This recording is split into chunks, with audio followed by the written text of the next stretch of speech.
के मॉनसून सत्र के आज 9वें दिन भी लगातार हंगामा देखने को मिला। विपक्ष के विरोध और नारेबाजी के बीच लोकसभा की कार्यवाही शुरू होते ही दोपहर 2 बजे तक स्थगित कर दी गई। दूसरी ओर राज्यसभा में लोक परीक्षा यानी अनुचित साधनों की रोकथाम संशोधन विधेयक 2026 पर विस्तृत चर्चा जारी रही।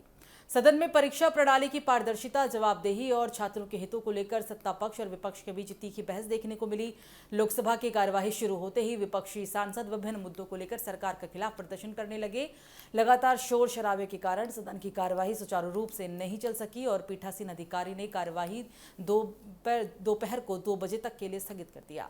राज्यसभा में निर्दलीय सांसद कपिल सिब्बल ने प्रदर्शन के दौरान कथित रूप से पैलेट गन के इस्तेमाल के मुद्दे पर सरकार को घेरा। उन्होंने कहा कि यदि किसी प्रकार की फायरिंग या पैलेट गन का इस्तेमाल हुआ है तो इसके पीछे किसी स्तर पर प्रशासनिक अनुमति जरूर रही होगी। सिब्बल ने सवाल उठाया कि यदि किसी अधिकारी ने अनुमति दी थी तो सरकार ने अब तक उस पर क्या कार्रवाई की। उन्होंने गृह मंत्री की चुप्पी पर भी सवाल उठाते हुए कहा कि सरकार को इस पूरे मामले पर स्पष्ट स्थिति रखनी चाहिए। भाजपा सांसद दामोदर अग्रवाल ने बीजेपी के रवैये की आलोचना करते हुए कहा कि पिछले कई दिनों से संसद की कार्यवाही लगातार बाधित की जा रही है। उन्होंने कहा कि सरकार हर मुद्दे पर चर्चा के लिए तैयार है, लेकिन विपक्ष सदन के बजाय बाहर प्रदर्शन की राजनीति कर रहा है। उन्होंने ये भी कहा कि विपक्ष की ओर से लगाए जा रहे कई आरोप तथ्यों पर आधारित नहीं है और इससे संसद की कार्यवाही प्रभावित हो रही है। लोक परीक्षा यानी अनुचित साधनों की रोकथाम संशोधन विधेयक पर चर्चा के दौरान झारखंड मुक्ति मोर्चा की सांसद महुआ मांझी ने कहा कि परीक्षा प्रणाली को मजबूत बनाने के लिए केवल कठोर कानून पर्याप्त नहीं है। उन्होंने जोर देकर कहा कि पारदर्शिता बढ़ाने और जिम्मेदार अधिकारियों की जवाबदेही तय करने पर अधिक ध्यान दिया जाना चाहिए। उन्होंने कहा कि ऐसे प्रावधान होने चाहिए जिनसे दोषियों पर सख्त कार्रवाई हो, लेकिन किसी भी निर्दोष व्यक्ति को कानून का अनावश्यक नुकसान न उठाना पड़े। राज्यसभा में जारी चर्चा के दौरान कई सदस्यों ने पेपर लीक रोकने, परीक्षा प्रक्रिया को अधिक सुरक्षित बनाने और छात्रों का विश्वास मजबूत करने के लिए प्रभावी व्यवस्था विकसित करने की जरूरत पर भी बल दिया।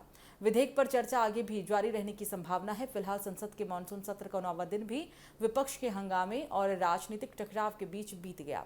लोकसभा में लगातार नारेबाजी के कारण सदन की कार्यवाही सुचारू रूप से नहीं चल सकी और इसे दोपहर 2 बजे तक स्थगित करना पड़ा है। राज्यसभा में लोक परीक्षा यानी अनुचित साधनों की रोकथाम संशोधन विधेयक 2026 पर गंभीर और विस्तृत चर्चा देखने को मिली, जहां सत्ता पक्ष और विपक्ष ने परीक्षा व्यवस्था को अधिक पारदर्शी, सुरक्षित और जवाबदेह बनाने के मुद्दे पर अपने अपने विचार रखे।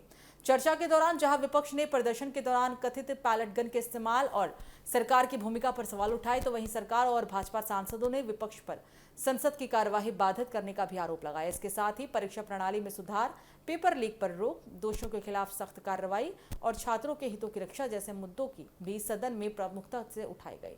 कई सांसदों ने इस बात पर जोर दिया कि केवल सख्त कानून बनाना ही पर्याप्त नहीं होगा, बल्कि उसकी निष्पक्ष और प्रभावी क्रियान्वयन व्यवस्था भी सुनिश्चित करनी होगी, ताकि छात्रों का विश्वास परीक्षा प्रणाली पर कायम रहे।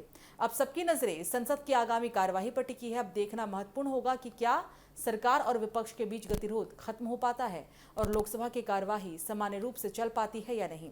वहीं राज्यसभा में लोक परीक्षा संशोधन विधेयक पर चर्चा आगे भी जारी रहने की संभावना है और इसके बाद विधेयक को आगे लेकर सदन का फैसला भी सामने आएगा। ऐसे में संसद के आने वाले दिन राजनीतिक बहस, विधायी कार्यवाही और महत्वपूर्ण फैसलों के लिहाज से भी बेहद अहम माने जा रहे हैं।